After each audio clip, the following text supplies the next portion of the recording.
In 1963, America unveiled the USS Thresher, her most ambitious nuclear submarine, engineered to outdive, outpace, and outfight any Cold War rival. Hailed as virtually unsinkable, the Thresher was the Navy's cutting-edge answer to Soviet power, with 129 of the nation's best aboard for a mission that would prove her mettle. Yet just hours after leaving port, the pride of the fleet disappeared without a trace, leaving a stunned nation grasping for answers. How did the safest submarine ever built become the epicenter of America's deadliest submarine disaster? The events leading to that moment would change everything the world thought it knew about the Thresher, and about the ocean's unforgiving depths. Commissioned in 1961, USS Thresher was the first of a new breed of nuclear-powered attack submarines, an engineering marvel built to dominate the world's oceans during the height of the Cold War. At 278 feet in length, with a hull forged from high-strength steel, Thresher was rated to dive deeper than any American submarine before her, down to 1,300 feet, nearly a quarter-mile beneath the surface. Her nuclear reactor promised a range limited only by the endurance of her crew, granting the Navy a hunter that could remain hidden for months, far from friendly shores. American naval leadership hailed Thresher as the answer to Soviet advances, a vessel whose speed, stealth, and depth would tip the balance of power beneath the waves. At her commissioning ceremony, admirals spoke of a new era, one where American technology would keep the nation secure and where the ocean itself could be mastered. The submarine's quiet propulsion and advanced sonar systems offered a level of detection and evasion unmatched by anything else in service. Newspapers called her unsinkable. Shipyard workers and naval architects pointed to her welded pressure hull and intricate network of watertight compartments as proof of progress. For the public, Thresher became a symbol of American ingenuity, proof that the United States could outpace any rival, even in the most hostile environment on Earth. Every detail, from her reactor shielding to her reinforced bulkheads, was designed to withstand the crushing pressure of the deep. In the tense atmosphere of the early 1960s, Thresher was not just a warship, but a statement of national resolve. April 10, 1963. At precisely 7:47 in the morning, USS Thresher slipped her lines at Portsmouth Naval Shipyard and eased into the cold Atlantic. Commander John Wesley Harvey stood at the helm, overseeing a crew of 112 sailors and officers, joined by 17 civilian engineers and shipyard specialists, a total of 129 lives entrusted to the deep. The mission: to test the limits of the Navy's most advanced submarine after months of overhaul and upgrades. These post-refit trials would push Thresher to her rated dive depth, verifying every repair and system under the crushing pressure of the open ocean. Anticipation ran high as the boat cleared the harbor.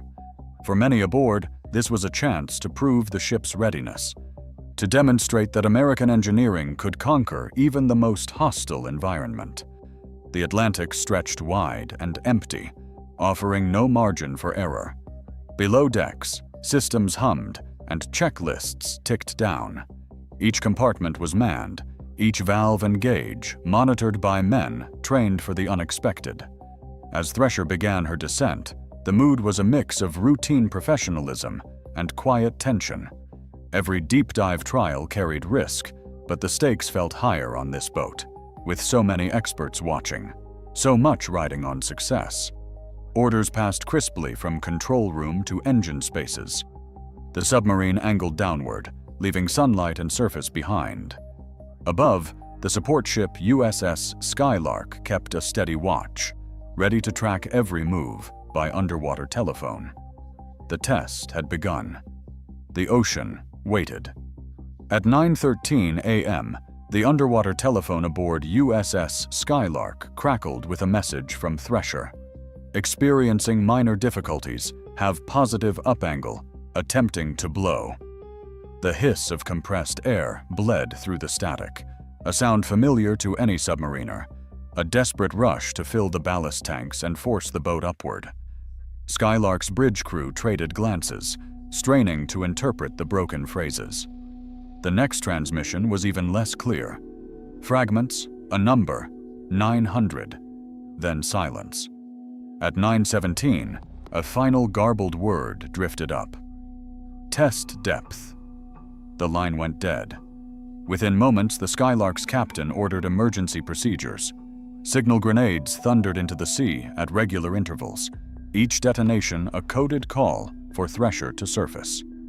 Radio operators fired off hails on every frequency, while lookouts scanned the horizon for any sign: a periscope, a patch of foam, a flash of metal. The ship's log filled with unanswered queries and mounting tension. By 10:45, the search grid widened. Destroyers and patrol planes converged on the coordinates. Still, the only evidence was a thin, bluish oil slick spreading across the waves. No debris, no survivors, no reply.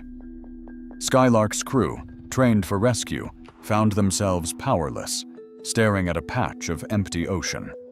The Atlantic had swallowed Thresher whole, leaving behind only confusion, fear, and the first hints of a disaster the Navy could not yet explain. The search for answers pushed investigators beyond the limits of 1960s technology. Trieste II, a deep-diving bathyscaphe, descended to 8,400 feet, where the pressure exceeded 3,700 pounds per square inch. Its cameras captured images of shattered hull plates, scattered machinery, and a debris field fanned across the seabed, evidence of a violent implosion. Navy engineers mapped the wreckage, noting the submarine had broken into thousands of pieces, each torn apart by forces no structure could withstand. Acoustic analysts turned to the SOSUS network, an underwater array designed to track Soviet submarines. On April 10, 1963, its hydrophones recorded a series of mechanical noises, followed by a sudden, low-frequency blast.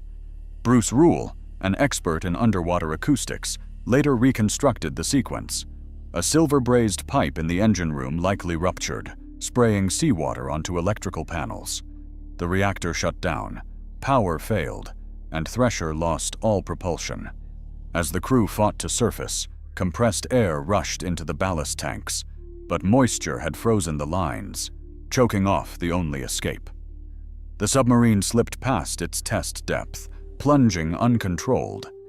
At 2,400 feet, the pressure hull collapsed in milliseconds. Every life aboard lost in an instant. The Court of Inquiry poured over 1,700 pages of testimony and technical data. Their conclusion: a single overlooked joint, a cascade of failures, and the sea's final verdict. What began as a routine test ended in the deadliest submarine disaster in American history, its cause etched into the record by fragments of steel and the silence that followed. SubSafe began as a mandate, not a suggestion. In the wake of Thresher's loss, Navy engineers and congressional leaders demanded a new standard, one that left nothing to chance. Every submarine built or overhauled after 1963 faced a gauntlet of inspections: watertight integrity, traceable materials, and proof that every weld and valve could withstand the deep. Documentation became as critical as steel, with records tracking each component from factory to hull. Emergency systems, especially ballast blows, were tested under simulated disaster conditions before a submarine ever left port. The program's architects insisted on redundancy and independent checks at every stage. Since SubSafe's introduction, not a single U.S. submarine certified under its protocols has been lost at sea, a record unmatched anywhere in the world. Each April, families and shipmates gather at Portsmouth Naval Shipyard, standing before a granite wall etched with 129 names. The ceremony is quiet, marked by wreaths, salutes, and the tolling of a bell for each life lost. At Arlington National Cemetery, a cenotaph bears Thresher's crest, a permanent reminder among the nation's heroes. These memorials draw not only relatives, but also submariners from around the world who come to pay their respects. The story of Thresher crosses generations and borders, shaping the traditions of navies far beyond America. In every remembrance, the loss is counted not just in numbers, but in the futures left behind and the lessons carried forward. The legacy of the Thresher's crew endures in stone, ceremony, and the unbroken promise of safety at sea. On April 10, 1963, 129 men aboard USS Thresher were lost during what was meant to be a routine deep dive test, the deadliest submarine disaster in American history. Investigators determined that a burst saltwater pipe and electrical failures at extreme depth led to the tragedy, findings supported by SOSUS acoustic data and the official Court of Inquiry reports. Yet some details, such as the precise sequence of failures and internal communications, remain classified or unresolved.